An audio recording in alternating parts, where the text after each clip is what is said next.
kelompok 5. Inilah nama anggota kami, saya Fitriani, Saya Repa, Saya Ardina Napoleon. Saya Leletul Fitriasa Putri. Air dalam tandon. Fluida adalah zat yang dapat mengalir. Kata fluida mencakup zat cair, air, dan gas karena kedua zat ini dapat mengalir. Sebaliknya, batu dan benda-benda keras atau seluruh zat padat tidak bisa mengalir. Susu, minyak, pelumas, dan air merupakan contoh zat cair. Fluida statis. Fluida statis adalah zat fluida yang dalam kondisi tidak bergerak atau bergerak, namun tidak ada perbedaan kecepatan di antara partikelnya.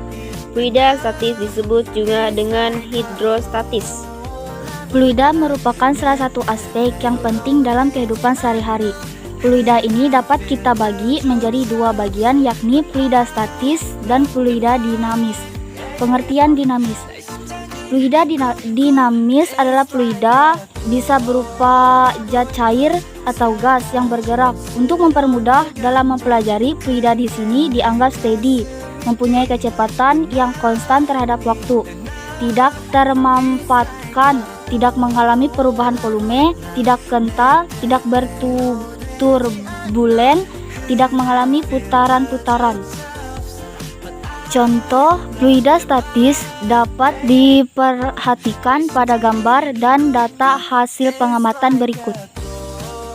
Pertanyaan 1. Mengapa ketika air masih tinggi berpengaruh terhadap jauhnya jarak air?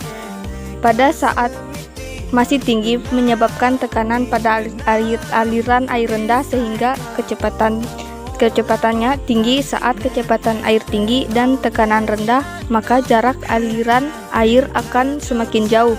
Begitu juga sebaliknya, jika air rendah, maka jarak aliran atau pancaran air akan semakin kecil. 2.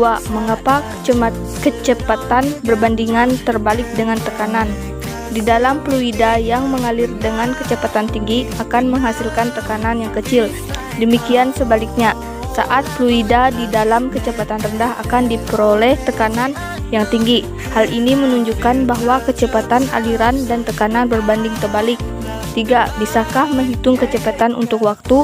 Kecepatan diperoleh dari jarak dan waktu yang ditempuh, maka menghitung kecepatan menggunakan waktu bukan untuk waktu. Selain zat cair, zat gas juga termasuk fluida. Zat gas juga dapat mengalir dari satu tempat ke tempat lain. Hembusan angin merupakan contoh udara yang berpindahan dari satu tempat ke tempat lain.